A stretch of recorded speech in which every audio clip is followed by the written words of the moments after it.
السلام علیکم۔ Previous video میں اہرام مصر کے عجائبات میں سے ایک عجوبہ شیوپس کا تذکرہ کیا گیا تھا۔ آج کی اس ویڈیو میں ہمالیہ کے پہاڑی سلسلوں میں واقع ایک پر اسرار اہرام کا تذکرہ کیا جائے گا۔ اس لیے جن احباب نے ابھی ہمارے چینل انفو آف ہسٹری کو جوائن کیا ہے اور سبسکرائب نہیں کیا، آپ اس کو سبسکرائب کر لیں اور ساتھ میں لگے بیل آئیکن کو کلک کر دیں تاکہ اس طرح کی انفارمیٹیو ویڈیو سب سے پہلے آپ کو ملتی رہے۔ قدیم دنیا کا ایک عظیم ترین عجوبہ ہمالیہ کے پہاڑی سلسلہ کے ایک دور دراز وادی میں چھپا ہوا ہے۔ یہ ایک عظیم الشان دیو ہیکل اہرام ہے جو سفید جھلملاتے پتھروں کی دیواروں میں بند ہے اور جس کی چوٹی پر ہیرو جڑا تاج جگمگا رہا ہے، جس کی کہانیاں صدیوں سے ایشیا کی داستان گویوں کی زبان پر عام ہے۔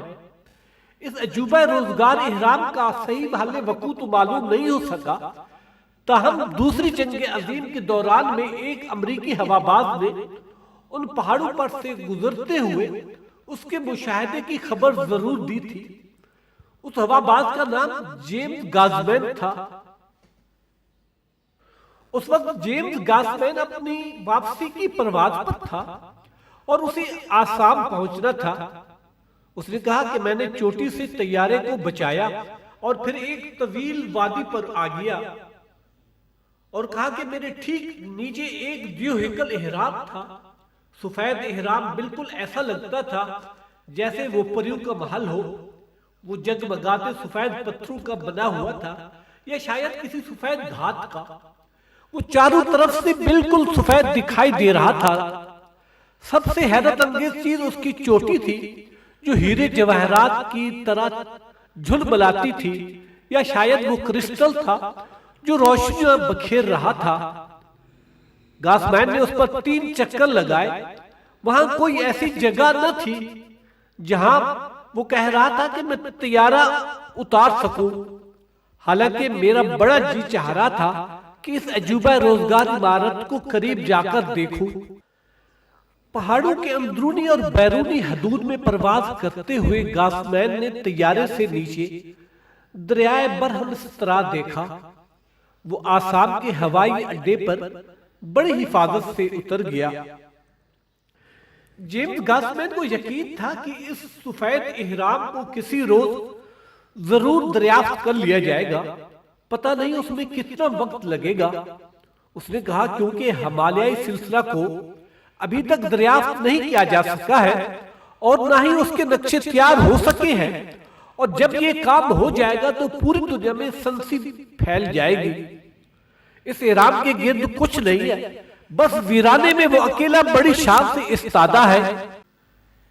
میرا اندازہ ہے کہ وہ صدیوں سے وہاں موجود ہے۔ اسے کس نے بنایا، کیوں بنایا، اس کے اندر کیا ہے، ان سوالوں کے جواب شاید مجھے کبھی نہ مل سکے۔ گاسمین کی ایشیا کی اس سفید اہرام کی داستان پتہ نہیں جھوٹی ہے یا سچی ہے۔ اس نے خود تسلیم کیا کہ اس کے پاس اس کی موجودگی کا کوئی مادی ثبوت نہیں ہے، تاہم اہرام کے مبتدی اس بات کی طرف ضرور اشارہ کرتے ہیں کہ اس قسم کی جو ستا مجسم عمارات تقریباً ساری دنیا میں پائی جاتی ہے۔ مہم جو متلاشی سیاح، عسکری طالع ازما، سائنسدان اور دفینوں کے متلاشی حضرات جو دنیا کے نامعلوم خطوں سے لوٹتے ہیں، گمشدہ اہراموں کی داستانیں ضرور سناتے ہیں۔ ایک فضائی نظارہ بھی نیچے قدرتی پہاڑوں کو اہرام کا روپ دے سکتا ہے۔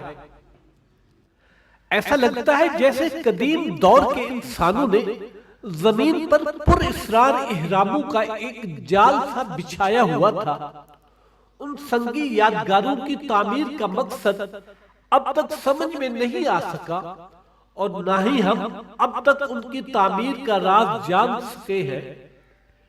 ان عظیم الجثہ عمارتوں کی تعمیر کے سلسلے میں ان قدیم ماہرین تعمیرات کی ہنرمندی پر بحث کرتے ہوئے اکثر سائنسدان جھنجھلا اٹھتے ہیں۔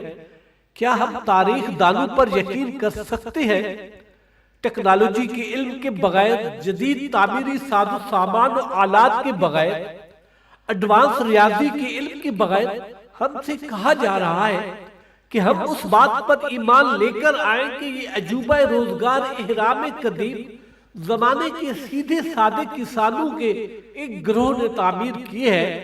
یہ تو بالکل ایسا ہی ہے جیسے ہم کہہ دیں کہ امریکہ کی یہ فلک بوس عمارتیں اسکول کے بچوں کا تعمیری کارنامہ ہے۔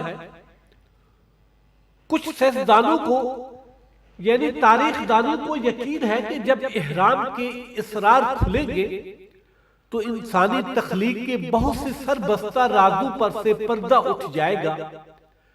کچھ یا شاید سارے ہی سوالوں کے جواب مل جائیں۔ تاہم اب تک کہ سائنسی مشاہدے و تجزیے اہراموں کی تشریح کرنے سے قاصر رہے ہیں۔ دریائے نیل کے کنارے واقع اہرام کی مثلث شکل کے بارے میں ماہرین کہتے ہیں کہ جو کوئی چیز بھی مثلث شکل کے حصار میں آئے گی اس پر مقناطیسی لہریں مرکوز ہو جائیں گی، جس کی وجہ سے اس کے اندر موجود کوئی چیز گلے سڑے گی نہیں۔ شاید اسی لیے مصر کے فرعونوں نے حنوط شدہ لاشوں کو بوسیدہ ہونے سے ہمیشہ کے لیے بچانے کی خاطر انہیں مثلث کی صورت دی، اور دریائے نیل کی قربت ان اہراموں کو اس لیے بھی نصیب ہوئی کہ قدیم مصر کے فرعونوں کی یہ عظیم تہذیب دریائے نیل کے کنارے پر پروان چڑھی، جس کی وجہ سے وہ اناج یا غلہ اگاتے تھے اور پینے کا پانی استعمال کرتے تھے۔ ایک تاریخ دان کچھ اس طرح رقم تراز ہے۔ اس دور کے عقل مند لوگوں نے پہلے ہی اندازہ لگا لیا تھا قدرت کی طرف سے آگ یا پانی کا ایک ایسا طوفان عظیم آنے والا ہے جو ہر چیز کو نیست و نابود کر کے رکھ دیے گا۔ اس مہیب عذاب سے بچنے کے لیے انہوں نے بالائی مصر کے پہاڑوں پر یہ سنگی اہرام بنائے تھے۔ یہ اہرام گویا ان لوگوں کی وہ پناہ گاہیں تھی جو انہوں نے اس الوہی عذاب سے بچنے کے لیے تعمیر کی تھی۔ ان میں دو عمارتیں باقی عمارتوں سے زیادہ بلند تھی۔ یہ دونوں 400 ہاتھ بلند اور اتنی لمبی اور چوڑی تھی۔ انہیں سنگ مرمر کی بڑی بڑی سلوں سے تعمیر کیا گیا تھا، اور یہ سلیں ایک دوسرے پر اس نفاست سے رکھی اور جوڑی گئی تھی کہ کہیں ذرا سا بھی خلا یا جوڑ نظر نہیں آتا تھا۔ ان عمارتوں کے اندر طبیعت کا ہر عجوبہ اور دلکشی تحریر تھی۔ اہرام مصر کی ساخت ہر لحاظ سے نپی تلی، جو جنوبی زاویے سے رکھ کر اس قدر صحت و درستگی اور باریک بینی سے بنائے گئے کہ آج کے ماہرین کے منہ کھلے کے کھلے رہ گئے، کیونکہ ان کی تعمیر تقریباً 13.5 ایکڑ رقبے پر محیط ہے۔ پھر بھی پیمائش میں بال برابر فرق نہیں۔ ان کے معمار ان کو جیومیٹری اور ٹریگنومیٹری کے علوم پر مکمل عبور تھا۔ یہ اہرام سرزمین مصر کے مرکز پر واقع ہے اور قدیم دنیا کے مرکز پر بھی، مگر سب سے حیرت انگیز بات یہ ہے کہ اس کرۂ ارض میں آج کی دنیا کی زمینی سطح کے مرکز پر بھی ہے۔ یہ تھے چند اہراموں کے احوال۔ ایک حالیہ دریافت کے نتیجے میں فرانس بھی اہراموں کی سرزمین بن گیا ہے۔ فرانس کے جنوب میں ایک چھوٹی سی اہرام نما عمارت دریافت ہوئی، جس کے بارے میں اندازہ ہے کہ اسے 12ویں یا 13ویں صدی میں صلیبی جنگوں سے لوٹتے ہوئے سرداروں نے بنوایا تھا۔ یہ ایک وسیع گڑھے میں بنائی گئی ہے اور اس کی دیواروں پر علم نجوم و فلکیات کی علامتیں بنی ہوئی ہیں۔ تو دوستو، آج کی ویڈیو یہ کیسی لگی؟ کامنٹ سیکشن میں کامنٹ کرنا نہ بھولیے، اور ہماری ویڈیوز کو لائک اور شیئر کیجیے۔ شکریہ والسلام۔